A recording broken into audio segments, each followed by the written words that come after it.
కూర్చోదు.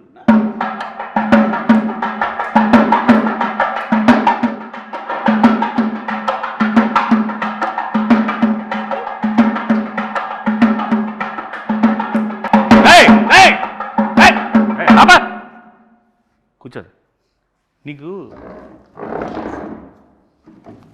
పెళ్లి చేసుకోమన్నాను కదా. చేసుకోమంటావు నాన్న. కట్నం కట్నం కట్నం అంటే ఈ రోజులు ఎవరిస్తారు నాన్న కట్నం? కట్నం లేకుండా ఊరికే ఫ్రీగా వచ్చి ఇంట్లో పెట్టేసి మొత్తం మేము చూసుకోవాలి అమ్మాయిని. అట్లాగే వస్తారు ఈ రోజుల్లో. ఎవరు ఈ రోజుల్లో ఇంటికి వస్తున్నారు ఎవరైనా? ఇంకేం చేయమంటావు నాన్న? కట్నం తీసుకొని పెళ్లి చేసుకో. నీకు కావాలంటే బయటకి ఎక్కడైనా బ్యాంకాకి వెళ్ళి సరదాగా వెళ్ళి వచ్చాయి. ఆయన కూడా తీసుకెళ్ళి.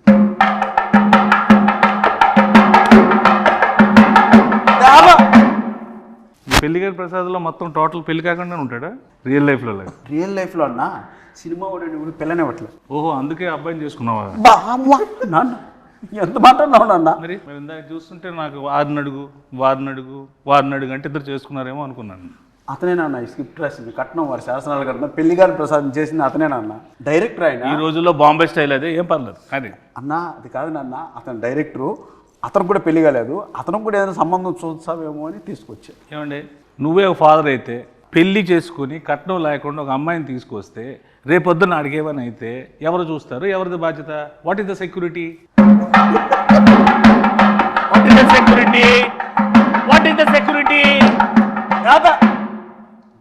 ఈ రోజుల్లో కట్నం తీసుకుని పెళ్లి చేసుకోవడం నేరం.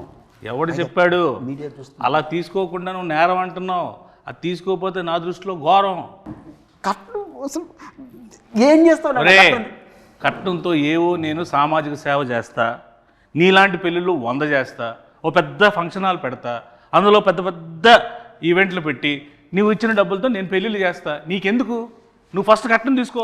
నాన్న సమాజ సేవ చేసుకోవడానికి కట్నం చేయాలన్నా కష్టపడి సంపాదించి ఆ డబ్బులు తెచ్చేద్దానన్న సమాజ సేవ. పాత సినిమాల్లో పావలా తీసుకొని కోటీశ్వరులు అయిపోవడాలు, ఒక సాంగ్లో పెద్దోళ్ళు అయిపోవడాలు, ఒక సాంగ్లో ఇల్లు అన్ని చేసేసుకోవడాలు అన్ని సినిమాలు అవుతాయి. ఇక్కడ అవ్వవు. రియల్ ప్రాక్టికల్గా ఆలోచించు. కట్నం తీసుకో, హ్యాపీగా ఉండు. నీకు అంత ఎంజాయ్ చేయాలనుకుంటే నువ్వు వెళ్ళు బయటకు, ప్యారిస్ ఇట్లా ఎక్కడికి. కట్నం ఇవ్వరు నాన్న. ఇవ్వనప్పుడు ఎందుకు రాయి పెంట మన ఇంట్లోకి? నేను వెళ్ళిపోతా ఇంట్లో. నువ్వు నా కొడుకువే కాదు. నేను కొడుకుని కాదు. కాదు, కట్నం తీసుకున్నాడు కొడుకు కాదు. నువ్వు నా నాన్నకు, నీకు బటర్ నాన్తో సమానం ఈ రోజు నుంచి. నువ్వు బటర్ నాన్న? అవును. మా నాన్న కాదా? కాదు. గోధుమ పిండి నాన్న కూడా కాదా? బటర్ నాన్ కొట్టు.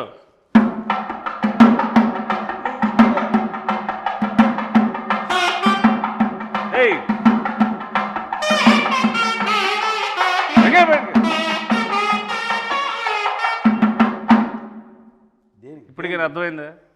వాళ్ళు కూడా సింబాలిక్గా సౌండ్తో చెప్తున్నారు, కట్నం తీసుకోరా జీవితంలో బాగుపడతావు. కట్నం తీసుకోకపోతే నీ లైఫ్ ఏమో తెలుసా? ఇలాగ వైలెన్స్గా సైలెన్స్గా ఉంటుంది. అంటే అది కాదు నాన్న, నువ్వు మాత్రం కట్నం తీసుకోలేదు, నన్ను మాత్రం కట్నం తీసుకోమంటున్నావు. బుద్ధి గడ్డి తినే నిన్ను తీసుకోమంటున్నా, నాలాగా నువ్వు అవ్వకుండా ఉండడం కోసం. అన్న ఇక్కడ ఎవరైనా కట్నం తీసుకున్నానన్న? నువ్వు తీసుకున్నావు కట్నం? ఇక్కడున్న వాళ్ళందరూ వీడితో పాటు పెళ్లి చేసుకుంటారా? పెళ్లి నువ్వు ఒక్కడే చేసుకున్నావు కదా. వాళ్ళకంతా ఆల్రెడీ పెళ్ళి అయిపోయినాయి నాన్న. నీకు వాళ్ళతో ఎందుకు గోల? కొట్టు.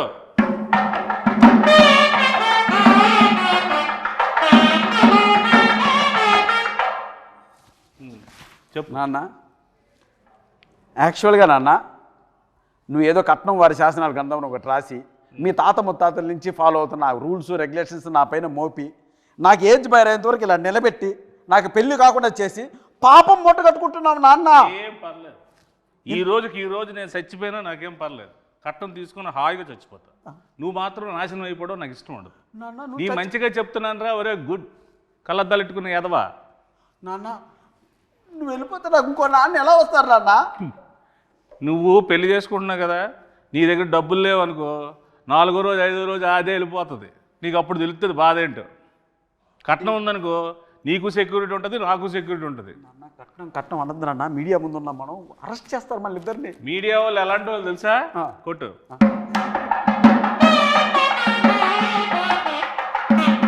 వాళ్ళకన్నీ తెలుసురా బాబు. నువ్వు చెప్పినవన్నీ వాళ్ళు ఏం కథలు వినరు. వాళ్ళకన్నీ ప్రాక్టికాలిటీస్ తెలుసు. సరే నా సంగతి అలా ఉంచుకొని డైరెక్టర్ కూడా పెళ్లి కావాలంటే ఎందుకు అడగ అతను? నువ్వు ముందు చేసుకుని ఆయన ఆ చేసుకున్న దాంట్లో 4-5 పాయింట్లు ఉంటాయి కదా, అవి అడిగి చెప్పు. అందులో ఒక పాయింట్ అయినా కనెక్ట్ అవుతాడు, పెళ్లి చేసుకుంటాడు. ఎన్ని పాయింట్లు ఏం చెప్పినా సరే కట్నం మాత్రం స్ట్రెస్ చేసి మరీ చెప్పు. అసలుకే మతిమరుపు ఎక్కువ ఈ క్యాండిడేట్కి. కొట్టు.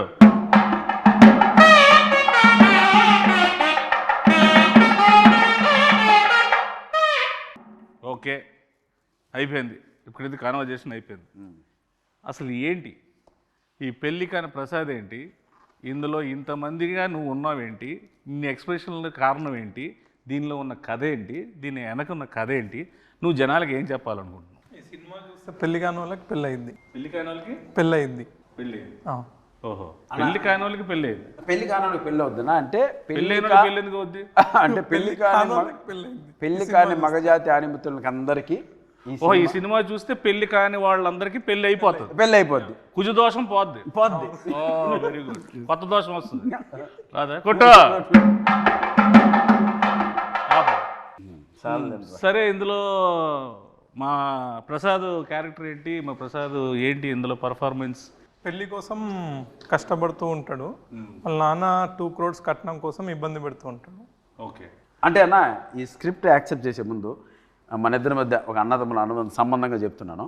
ఇంతకుముందు మనం చాలా సినిమాల్లో చూసాం, ప్రియాంక చిత్రం, లవర్స్, ఎక్స్ప్రెస్, రకరకాల ఎక్స్ప్రెషన్స్తో మనం చూసాం. సో ఆ సప్తగిరి అనే వ్యక్తి ఒక 7-8 yearsగా మీరు అలా ఎక్స్ప్రెషన్స్తో వాటితో చూశారు. చిన్న వేరియేషన్ మనలో ఇంకా ఉందని చెప్పుకోవడానికే సప్తగిరి ఎక్స్ప్రెస్ ఎల్ఎల్బి చేసాం. సో ఇవన్నీ మిగిలిన ఎమోషన్స్ కూడా మనం చేయాలి అనే ఒక ఉద్దేశంతో ఆ కామెడియన్గా ఉంటే ఎంతవరకు సస్టైన్ అవుతామో తెలియక ఒక హీరోగా టర్న్ అయింది. బట్ ఈ స్క్రిప్ట్ మాత్రం లక్కీగా దొరికింది. సప్తగిరి కామ్గా కూర్చుంటే సప్తగిరి చుట్టూ ఒక 7-8 మంది సప్తగిరిలు ఉంటారు, వాళ్ళు కామెడీ చేస్తుంటారు. సో ఆ సీన్స్ వర్కౌట్ అయినాయి కాబట్టి ఈ సినిమా యాక్సెప్ట్ చేయడం జరిగింది, రిప్రజెంట్ చేస్తుంది. అందుకే ఆ ఎక్స్ప్రెషన్స్ నా చుట్టూ చేసే వాళ్ళ ఎక్స్ప్రెషన్స్ అనమాట. సో దాని క్యారెక్టర్ నువ్వు చేయకూడదు కాబట్టి నీ చుట్టూ నీ సోల్స్తో ఎంటర్టైన్ చేయించారు. వెరీ గుడ్, కాన్సెప్ట్ మీదేనా?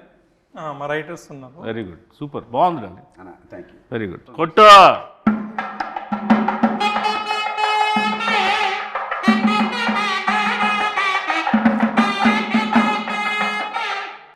ఇది మన అంటే మాకు మాతృ సంస్థ లాంటిది వెంకటేశ్వర క్రియేషన్స్, దిల్రాజు గారిది. సో ఎస్విసికి నీకు ముందు నుంచి ఎలాగ ఇది ఏంటి దీన్ని? నేను ఒక అసిస్టెంట్ డైరెక్టర్గా ఆర్టిస్ట్గా బ్రాన్ అండ్ బ్రాటప్ మనకు జరిగింది ఎస్విసిలో. ఓకే, బొమ్మరిల్లు కావచ్చు, పరుగు కావచ్చు, ఇది అంటే అది నాకు మాతృ సంస్థ. ఇన్నాళ్ళ తర్వాత నేను సినిమా చేసి ఆ సంస్థలో రిలీజ్ చేసుకోవడం నిజంగా ఒక అదృష్టంగా భావిస్తున్నాను. ప్లస్ మనకు రాజ్ సార్ కావచ్చు, శిరీష్ అన్న కావచ్చు, వీళ్ళు ఎంత క్లోజ్ ఉన్నా, ఎంత మనం మాట్లాడినా వాళ్ళ కంటెంట్ నచ్చందే, సినిమా నచ్చందే, డౌట్ లేదు, అందులో డౌట్, లోపలికి అడుగు కూడా పెట్టినాడు. సో నా పైన ఉన్న గుడ్ విల్తో ఒకరోజు వెళ్ళి శిరీష్ సార్ని, రాజ్ సార్ని కలవడం జరిగింది. అన్న మీరు ఒక్కసారి నా సినిమా చూడండి, మీకు నచ్చకపోతే 10 నిమిషాలు చూడండి, మీ కంటెంట్ కనెక్ట్ కాకపోతే నాకు మీరు ఏ హెల్ప్ చేయకండి అన్న. నా మాటకి శిరీష్ అన్న గౌరవం ఇచ్చి ఒకరోజు వారిని ప్రసాద్ ల్యాబ్లో నేను చూస్తాను, షో వెయ్యి, నాకు నచ్చకపోతే 20 minutesలో థియేటర్ నుంచి బయటకు వెళ్ళిపోతా, ఎందుకంటే వాళ్ళు చాలా crucial and valuable time. Cinema చూసి చాలా బాగుంది గిరి, దీని వెనక అండా దండా కొండగా మేము నిలబడతాం, మీరు ప్రమోషన్ స్టార్ట్ చేయండి అంటే అంత పెద్ద వ్యక్తుల ఆశీర్వాదం ఈ సినిమాకు దొరికింది కాబట్టి ఈరోజు ధైర్యంగా ఈ ప్రమోషన్ స్టార్ట్ చేసాం, వాళ్ళ బ్లెస్సింగ్స్. అలాగే ఈ సినిమాని నేను అక్కడ చూపించడానికి నాకు ఉపయోగపడ్డాను మా స్నేహితులు అనిల్ రావుపూడికి. అండ్ ఫస్ట్ టైం నుంచి స్క్రిప్ట్ స్టార్ట్ అయ్యి షూటింగ్ స్టార్ట్ అయిన దగ్గర నుంచి మాకు బ్యాక్ బోన్లో నిలబడ్డ మారుతి అన్నకి, అంత నిజంగా వాళ్ళందరికీ చేతులు జోడించి కృతజ్ఞతాపూర్వకంగా నమస్కారం జరుపుకుంటాను. Thank you. సో ఇందులో మ్యూజిక్ ఏంటి? ఇందులో 3 songs ఉన్నాయి. ఓకే, 3 songs చాలా అదిరిపోయినాయి సాంగ్స్. ఆర్ఆర్ మాత్రం ఆయనతో డ్యూయట్ పెట్టాలని మీకు ఎందుకు అనిపించింది? డ్యూయట్ ఉందా అన్న ఇందులో? చెప్పు. ఉందా డ్యూయట్ ఉందా? డ్యూయట్ లేదు. పెళ్లికాని ప్రసాద్ అంటే డ్యూయట్ కూడా లేదు. వెరీ గుడ్, చాలా డెడికేటెడ్గా చేశారు సాంగ్స్ కూడా. అన్న నిజంగా ఒక విషయం చెప్పాలంటే 2 songs ఉన్నాయి. ఒకటి చిన్న బిట్ సాంగ్, 2 సిచ్యువేషనల్ పరంగా వచ్చేది. ఒకటి క్యారెక్టరైజేషన్, పెళ్లిగాని ప్రసాద్ క్యారెక్టరైజేషన్ సంబంధించిన టైటిల్ సాంగ్ ఒకటి, 2 హీరోయిన్ సంబంధించిన అది కూడా సిచ్యువేషన్ సాంగ్, మాంటేజ్ సాంగ్ ఒకటి. ఇవి 2 చెప్పడం జరిగింది. సో మిగతా ఎంటైర్ ఓవరాల్గా మనకు ఫన్ ఎలా జరిగింది ఈ సినిమాలో అన్న దానిపైన కాన్సన్ట్రేట్ చేశారు. డైలాగ్స్ అఖిల్ వర్మ అనే ఒక అబ్బాయి రాశారు. సో నేను ఇంతకుముందు చాలామంది షో కూడా వేశాను, ఒక 20 ఫ్యామిలీకి షో వేశాను. ఆ మారుతి అన్న కూడా చూశారు కాబట్టి చూసిన వెంటనే ఆ అబ్బాయి ఎవరో కానీ ఒక మంచి లైఫ్ ఉంది అఖిల్ వర్మకి, కథ ఎవరు రాశారు అన్నారు, లోహిత్ అని ఇంకొక అబ్బాయి రాశారు. సో వీళ్ళు ఈ జనరేషన్ తగ్గట్టు చాలా మంచి కథ రాశారు.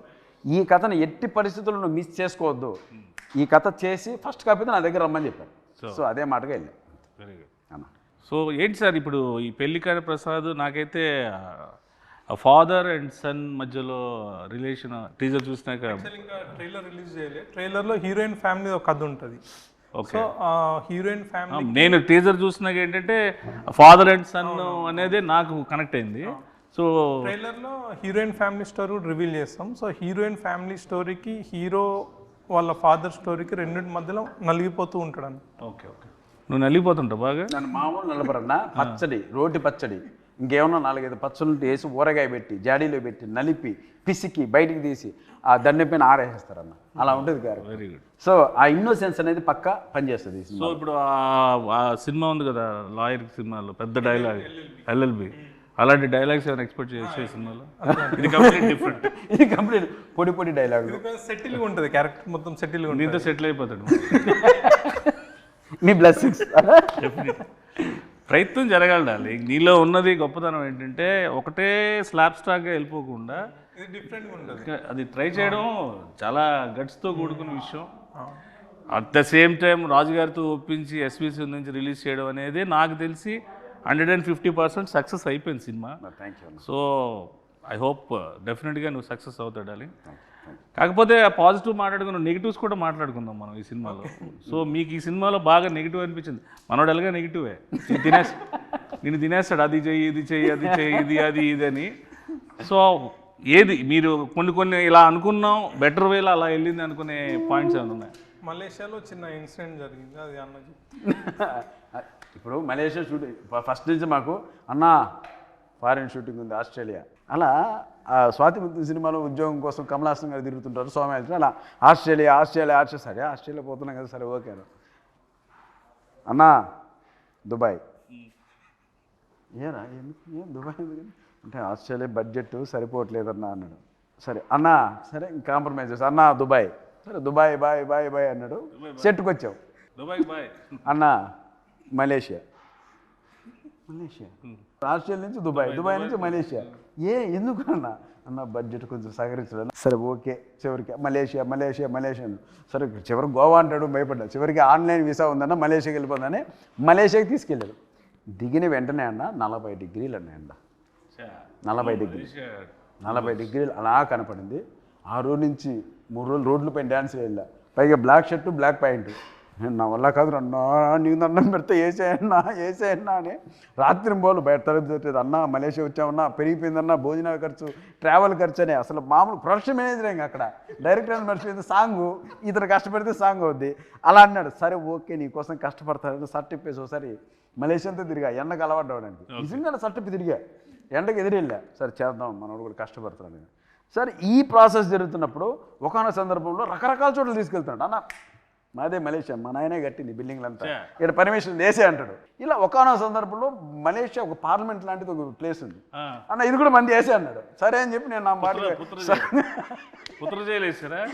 ఒక చోట అక్కడ రిస్ట్రిక్షన్ ఉన్న ఏరియా నా పాటుగా డ్యాన్స్ పెట్టే ముందేసి సాంగ్ ఆన్ చేయమను నేను వేసుకుంటాను. నేను అది పెళ్ళి కానీ ప్రసాద్ అని ఇంతవరకు 1 2 3 వినపడుతున్నాయి. కాసేపటికి వినపల్లా తిరిగి ఎవరు లేరట్లా. అరే ఏంట్రా ఏమైపోయినా అని తీసుకెళ్ళి పోలీస్ స్టేషన్లో పెట్టాడు. పోలీస్ స్టేషన్కి అక్కడ పిక్ పాకెట్లా ఉన్నాడు అన్న. కెమెరాలు ఎత్తుకెళ్ళిపోయారు. పోలీస్ స్టేషన్ ఎక్కడ ఉందో నాకు తెలియదు కదన్న. మొత్తం ఎత్తుకెళ్ళిపోయారు, మొత్తం యూనిట్ అంతా. అదేమన్నా సరే పోలీస్ స్టేషన్కి వెళ్ళాం. ఇతన్ని పోలీస్ స్టేషన్ నుంచి తీసుకురావడం అన్న తల ప్రాణం తోకొచ్చిందన్న. వాళ్ళు ఇంకోటి అంటే కావాలని వాళ్ళు ఏదో మలేషియన్ లాంగ్వేజ్ మాట్లాడుతున్నారు. ఈయన నీదే అన్నావు కదరా, బిల్డింగ్లో మీ నాన్న కట్టాడన్నావు కదరా, మాట్లాడరా మలేషియన్ లాంగ్వేజ్ రాదు. ఇంకా ఆ రకంగా ఆ రోజు అంతా రాత్రి పోలీస్ స్టేషన్ పొద్దున్న 3 గంటలకు బయటకు తీసుకొచ్చి అమ్మాయి అలా వెళ్ళాం. పొద్దున్న షూటింగ్ అంటే అన్న మళ్ళీ వాళ్ళే ఇచ్చారు నా పర్మిషన్, అక్కడ ఇచ్చట మనం అన్నాడు. ఇంకా రాత్రి స్టేషన్లో పర్మిషన్ లాక్కున్నాడు మళ్ళీ. సో అలా ఆ ఇన్సిడెంట్ నిజంగా తర్వాత తలుచుకున్న అప్పుడు సిచ్యువేషన్ సీరియస్ కానీ తలుచుకున్న తర్వాత పడి నవ్వు. సో అలా జరిగింది ఆ incident. So Australia, Dubai, Malaysia, Goa అనేలోకి మలేషియాకి తీసుకెళ్ళాడు. చివరికి ఆడ కాంప్రమైజ్ అవ్వాల్సి వచ్చింది అన్న. అలా గోవా అయితే మిలిటరీ వచ్చింది, వాళ్ళు నేవీ మిలిటరీ కూడా కాదు, సముద్రం కలిపేసేవాళ్ళు. అలా జరిగింది కొట్టు.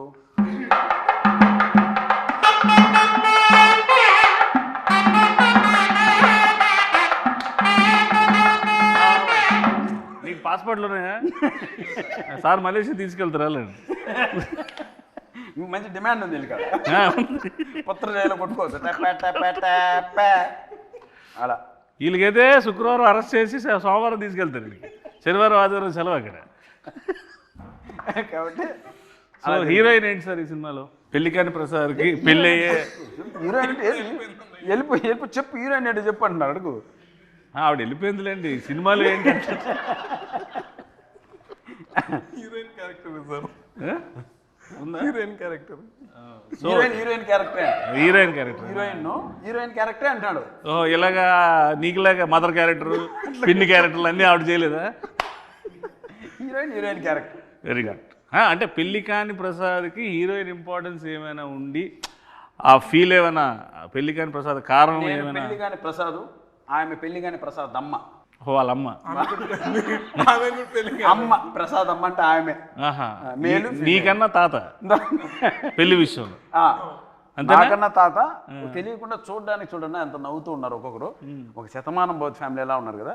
సినిమా చూస్తే అన్న దండుపాలెం బంగారుపాలెం మొత్తం అన్ని కలిపి కొడతారు వాళ్ళు. అలా ఉంటుంది పచ్చడి, రోడ్డు పచ్చడి, ఊరగాయ, ఇంకా అట్లుంటుంది వ్యాపారం. ఉన్నారు కదా అమ్మగారు ప్రమోదిని మహాతల్లి. నిజం చెప్తున్నాను, నిజంగా మనకు 3 జనరేషన్లకి ఒక వరం ఆమె. అటు లెజెండ్స్ ఎన్టీఆర్ గారు, నాగేశ్వరరావు గారు, అక్కడి నుంచి తర్వాత చిరంజీవి గారి తరం, ఆ తర్వాత ఈ తరానికి కూడా ఆయన ఉండి ఆ ట్రాన్స్ఫర్మేషన్ ఉంటుంది చూడండి అన్న. అన్నపూర్ణమ్మ గారు స్క్రీన్ మీద షార్ట్లోన ఆఫ్ ద షాట్ కూడా ఆవిడ ఎనర్జీ కానీ ఆవిడ తాలూకా అంతే. ఆ జనరేషన్లో వాళ్ళకి ముందు కాళ్ళకు దండం పెట్టుకోవడం తప్ప మనం చేసేది ఏం లేదు.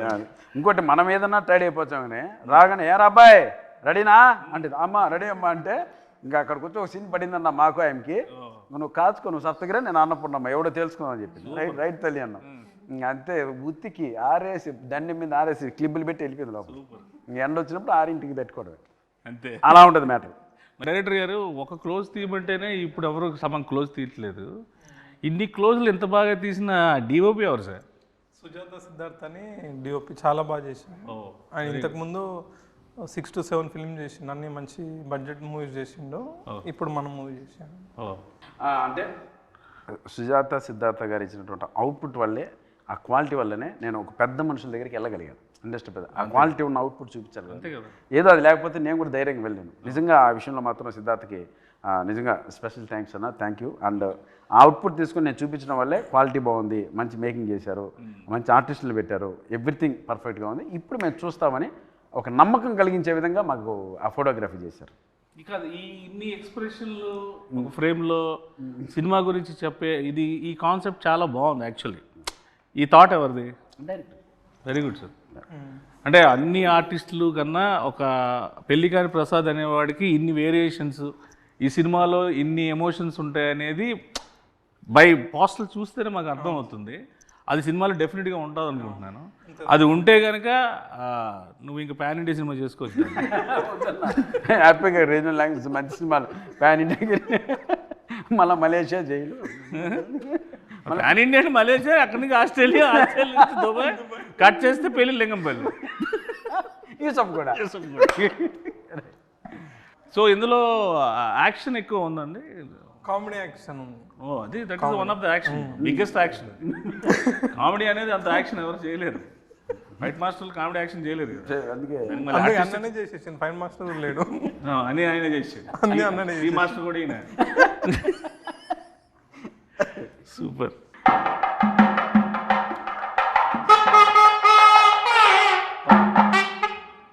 ఓవరాల్గా మేము సినిమాకి వచ్చి ఈ సినిమాలో ఈ మన సప్తగిరి అంటే ఈ ఎమోషను, ఎంటర్టైన్మెంటు, ఇవి కాకుండా ప్రత్యేకంగా ఈ సినిమాలో తన నుంచి మేము ఏం ఎక్స్పెక్ట్ చేయొచ్చు అన్న? ఇందాక 5 చెప్పారు కదా, 5 చెప్పండి అన్న.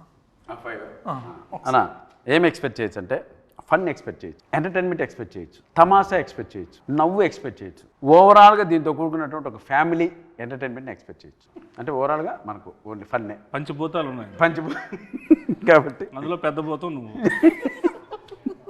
అది super, very good. So I wish you all the best. Happy success darling, congratulations and all the best sir. And I hope this film will go in to be rock on 21st of this month. ఇలాంటి సినిమాలు నువ్వు ఇంకెన్నో చేసి ఇంకెంతో పేరు తెచ్చుకొని కమేడియన్స్లో ఒక సత్తా ఉన్న హీరో ఉన్నాడని నిరూపించుకోవాలి. Love you, thank you.